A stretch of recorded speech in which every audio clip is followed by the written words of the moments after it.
Okay, so the next thing I want to do now is I want the camera in game to follow the player, which basically means that when I move the character around, the character stays in the center of the screen as long as they're not at the edge of the screen. So the first thing I want to do is I'm just going to double click on room 1 over here, and I'm going to then move on to these properties I've got on the side. And you'll see that at the moment the width of my level is 1366, so 1366, and the height is 768. I'm going to make this a little bit bigger, so I'm going to make it 2000, and I'm going to make the height 2000 as well. Okay, so you'll see that when I press enter now, my level is now this big, much more challenging. Just as well, I haven't mentioned this yet, if you want to look around your level, like I'm doing here, just scrolling around it like that, push the middle click, so the scroll wheel, use that as a click, and you can drag your level around like that. So I'm going to drag this way, and I'm going to go back over here. So I've got my 2000 by 2000. What you'll see now though is when I press run, my character doesn't actually stay in the middle still, so I just get this happening instead. Okay, which I don't actually want. So I'm going to scroll down over here, and what I want is I want to first of all have a particular.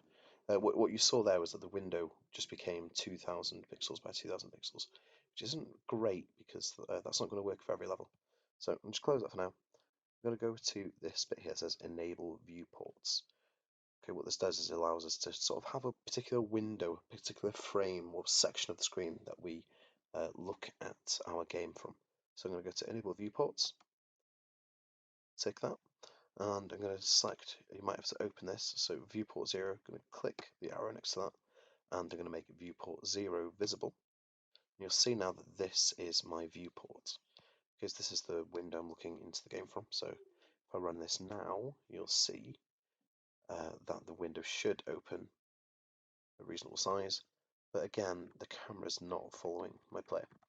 So I'm going to close the window one more time, and I'm going to just move this out of the way just so you can see when I move my player.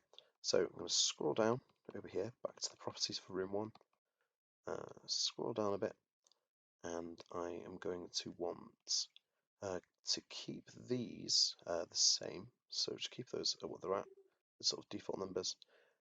In fact, no, I'm going to change them a little bit just because I want to save myself some hassle on doing sums. So we've got 1366, I'm going to change that to 1200 and 1200.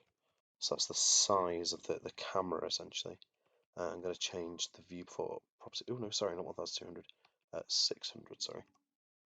And then I'm going to do the same here with the viewport properties. So 1200 and 600 again. And then what I want to do is go to this object following. So this is what's really important.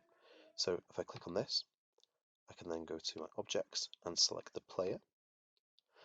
And what this will do is it will follow the player, but it will only follow them within these two numbers here, the 32 and 32 of the edge of the window. So 32 pixels horizontally or 32 pixels vertically of the edge of the window, which obviously I don't want. I want the player to be in the middle. So the width is 1200. So my horizontal border, I'm going to make that 600. Okay, so that's right in the middle of the screen. And my vertical, because my height is 600, I'm going to make my vertical border 300. So that should place our character smack bang in the middle of the camera at all times. So if I press run now, I should be able to see my player in the middle of the screen at all times. There we go. So that feels much more game-like now. I'm following my character around on the screen. And there we go. That's how we get the camera to follow the player.